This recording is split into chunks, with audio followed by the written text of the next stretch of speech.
Iran போரை வைத்து பணம் பார்க்கும் ட்ரம்ப் வாரிசுகள், நடுவில் சிக்கிக்கொண்ட அரபு நாடுகள்.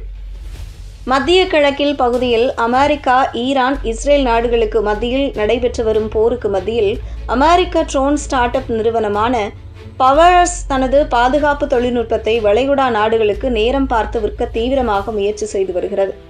உலகில் எங்கு போர் நடந்தாலும் அது ஆயுத உற்பத்தி நிறுவனங்களும் பாதுகாப்புத்துறை சார்ந்த நிறுவனங்களுக்கு சாதகமாக அமையும்.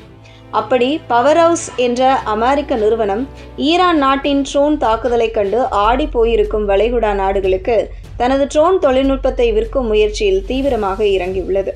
இதில் விஷயம் என்னவென்றால், பவர்ஹவுஸ் நிறுவனத்திற்கு பின்னால் இருப்பவர்கள் யார் என்பதுதான். அமெரிக்க அதிபர் டொனால்டு டிரம்பின் மகன்களான எரிக் டிரம்ப் மற்றும் டொனால்டு டிரம்ப் ஜூனியர் ஆகியோரின் ஆதரவுடன் பவர்ஹவுஸ் நிறுவனம் செயல்பட்டு வருவது குறிப்பிடத்தக்கது. ஈரான் மீது அமெரிக்கா மற்றும் இஸ்ரேல் மேற்கொண்ட தாக்குதலுக்கு பின் வளைகுடா பகுதியில் பாதுகாப்புக்கான தேவைகள் அதிகரித்துள்ளன. இதனால் ட்ரோன் மற்றும் ஏர் டிஃபென்ஸ் தொழில்நுட்பங்களுக்கு பெரிய அளவில் தேவை உருவாகியுள்ளது.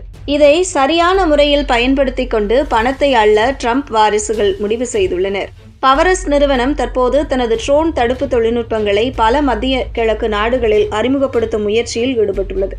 பவர்ஹவுஸ் நிறுவனத்தின் இணை நிறுவனர் பிரெட் வெலிகோவிச், இந்த தொழில்நுட்பம் மனித உயிர்களை காப்பாற்றும் திறன் கொண்டது என தெரிவித்துள்ளார். அவர் குறிப்பிட்டபடி பல நாடுகளில் நேரடி டெமோ நடைபெற்று வருகின்றன. இருப்பினும் எந்த நாடுகள் இந்த தொழில்நுட்பத்தை பரிசீலித்து வருகின்றன என்பது வெளிப்படையாக தெரிவிக்கவில்லை. இந்த வர்த்தகத்தில் ட்ரம்ப் குடும்பத்தின் ஈடுபாடு அமெரிக்க அரசு நெறிமுறை மீறுவதாக கேள்விகள் அமெரிக்காவில் எழுந்துள்ளது. அமெரிக்காவின் முன்னாள் அதிபர் ஜார்ஜ் புஷ் நிர்வாகத்தில் பணியாற்றிய ரிச்சர்ட் பெயிண்டர் என்பவர் பவர்ஹவுஸ் நிறுவனத்தின் வர்த்தகம் மற்றும் ஒப்பந்தம் அரசியல் மற்றும் வணிக நலன்களை பாதிக்கும் என எச்சரித்துள்ளார்.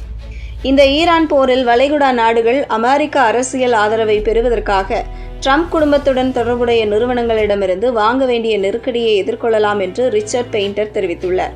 இது போர் சூழ்நிலையை லாபமாக மாற்றும் அபாயத்தை உருவாக்கும் எனவும் அவர் கூறியுள்ளார். பவர்ஹவுஸ் நிறுவனம் இந்த குற்றச்சாட்டுகளை மறுத்துள்ளது. அதே நேரத்தில் ட்ரம்ப் மகன்கள் இந்த நிறுவனத்துடன் செய்துள்ள ஒப்பந்தங்கள் மூலம் இந்நிறுவனத்தில் அதிகப்படியான பங்குகளை பெறும் வாய்ப்பு உள்ளதாக தகவல்கள் வெளியாகியுள்ளன. ட்ரம்ப் குடும்பம் காலமாக ரியல் எஸ்டேட் துறை, பொழுதுபோக்கு துறையை தாண்டி முதலீடு செய்தது கிடையாது.